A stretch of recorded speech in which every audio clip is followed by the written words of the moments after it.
চেয়েছিল গণ আন্দোলন ঘটিয়ে ইরানের সরকারের পতন ঘটাতে, কিন্তু হলো উল্টোটা। এবার খোদ যুক্তরাষ্ট্র আর ইসরায়েলেই উত্তাল আন্দোলনে বিপাকে পড়েছে ট্রাম্প নেতানিয়াহু। ইরান যুদ্ধ অবিলম্বে বন্ধের জোরালো দাবিতে এবার তেল আবিবের রাস্তায় নেতানিয়াহুর বিরুদ্ধে স্বতঃস্ফূর্তভাবে নামলেন হাজার হাজার বিক্ষোভকারী। এদিকে যুক্তরাষ্ট্র একইভাবে চলছে যুদ্ধ বন্ধের দাবিতে লাগাতার তীব্র বিক্ষোভ। ইরান যুদ্ধের প্রতিবাদে বর্তমানে উত্তাল হয়ে উঠেছে যুক্তরাষ্ট্র ইসরায়েল উভয় দেশই। খোদ ইহুদিবাদীরাই সরাসরি রাস্তায় নেমে আসায় কঠিন চ্যালেঞ্জের মুখে পড়েছে বেনিয়ামিন নেতানিয়াহু ও ডোনাল্ড ট্রাম্পের সরকার।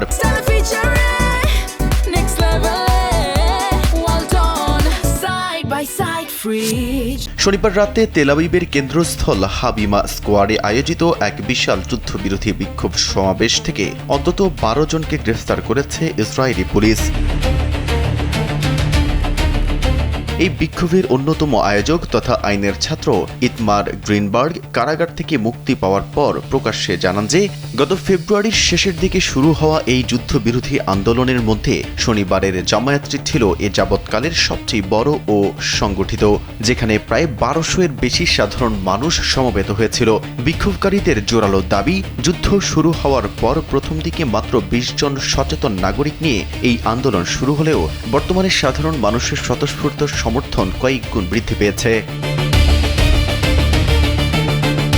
গ্রিনবার্গের মতে আগে কেবল ইসরায়েলের কট্টর বামপন্থীরাই এই ধরনের রক্তক্ষয়ী যুদ্ধে প্রকাশ্যে বিরোধিতা করতেন, কিন্তু বর্তমানে উদারপন্থী ইহুদিরাও বিবেকের তাড়নায় এই আন্দোলনে সামিল হতে শুরু করেছেন। যদিও ইসরায়েলি জনমত সাধারণত যুদ্ধের পক্ষে থাকলেও শনিবার এই স্বতঃস্ফূর্ত ও বিশাল অংশগ্রহণকে অত্যন্ত তাৎপর্যপূর্ণ ঘটনা হিসেবে দেখছে রাজনৈতিক বিশ্লেষকরা।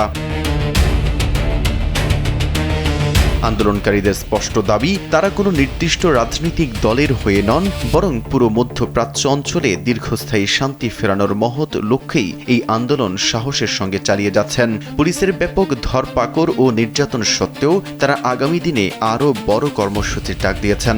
এতদিন ইসরায়েলের যুদ্ধপন্থী মনোভাব প্রায় একপাক্ষিক থাকলেও উদারপন্থী ইহুদিবাদীদের রাস্তায় নামা নেতানিয়াহুর জন্য অস্তিত্ব রক্ষার বড় চ্যালেঞ্জ হয়ে দাঁড়িয়েছে, কারণ বিপুল যুদ্ধের ব্যয়ভার, রিজার্ভ সেনাদের দীর্ঘ অনুপস্থিতি এবং জিম্মিদের ফিরিয়ে আনার চরম অনিশ্চয়তা সাধারণ ইসরায়েলিদের মধ্যে ধৈর্যের বাঁধ পুরোপুরি ভেঙে দিচ্ছে। মেহেদী হাসান, কালবেলা।